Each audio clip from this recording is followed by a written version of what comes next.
You probably got into design wanting to make the world better. Maybe you're still passionate about landscape architecture, but somewhere along the way, the reality crushed your hopes.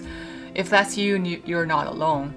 Me and few of my colleagues felt the same. In this video, I'm sharing my experience working in landscape design in Vancouver in Canada and why I left it a few weeks ago. Hi friends, I'm Kelly, a Chinese living in Vancouver, Canada. In this channel, I'd like to share my burnout recovery journey and help the sassy sweetheart, the rebellious good kid find a path that they're truly passionate about. I went to UBC for the Master of Landscape Architecture program in 2019. Design school during COVID was definitely tough. I would say the education quality has definitely been affected.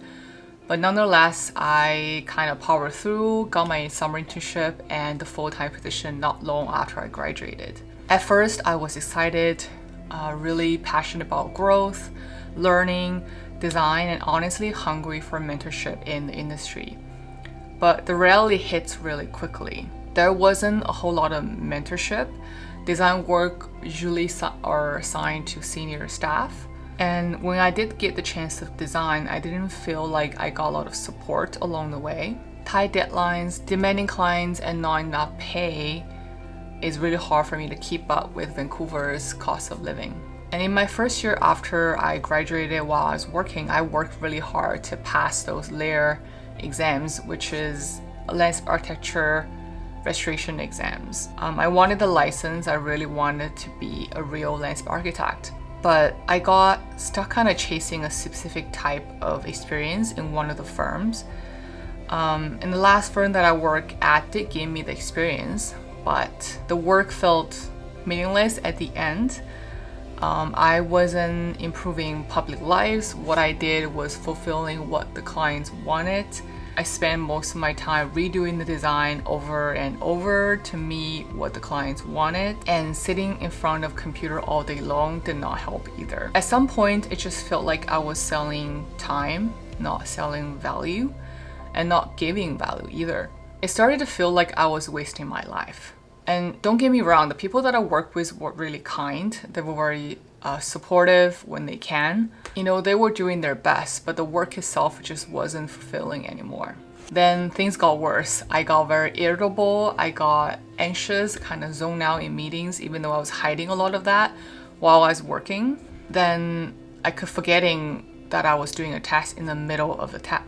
I started losing interest in a lot of other things that I was interested in before.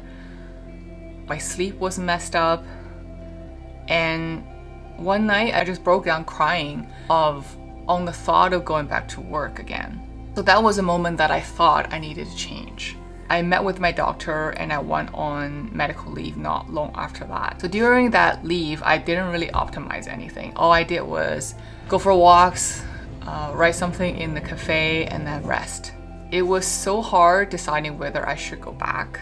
Resigning honestly felt like I was giving up on the 6 years that I really worked hard for. It is a career that I always wanted to be in, and leaving that job, I don't know when I could go back, whether I will ever go back. I moved from Toronto to Vancouver just for this. I gave it everything I could for the last 6 years. But even during, medical leave, I find myself sort of getting anxious, or crying on Sunday nights, dreading Monday, even though I don't actually have to work because I'm on a leave. But the thought about going back to work making me even more anxious while I was on the leave trying to rest. So after a month of rest and counseling and therapy work, kind of talking to my counselors and friends, I decided to resign. I didn't have a solid plan of what's going to happen next. I just knew that I couldn't go back to the 40-hour work week, sitting in front of desk and dreading my life, thinking why I'm still here. Maybe I'll change my mind. Maybe life will humble me. But when it does, I will deal with it when it happens. So here's what I've been doing since I resigned. If you're interested, I started posting on Xiaohongshu right now, which is a Chinese platform kind of similar to TikTok.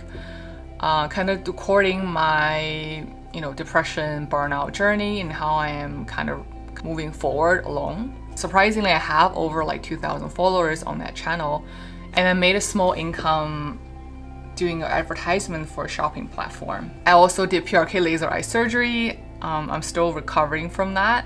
I signed up for a yoga teacher training class at the Vancouver School of Healing Arts, and that will start in July, ends in October. I wanted a way that I don't have to use my eyes so much or sitting in front of computers, a different way of interacting with the world. And honestly, I don't know how I will figure it out, but I guess I'm still just moving forward. So if you ever feel stuck at a job that looks good on the outside but didn't feel right on the inside, I hope this video helped you feel seen. You're not weak for walking away. Honestly, I think walking away from something that doesn't serve you is the start of your healing journey. So if you're on a similar journey or you're curious about how I'm rebuilding my life, please hit a like and subscribe, and I will see you in the next video. Bye.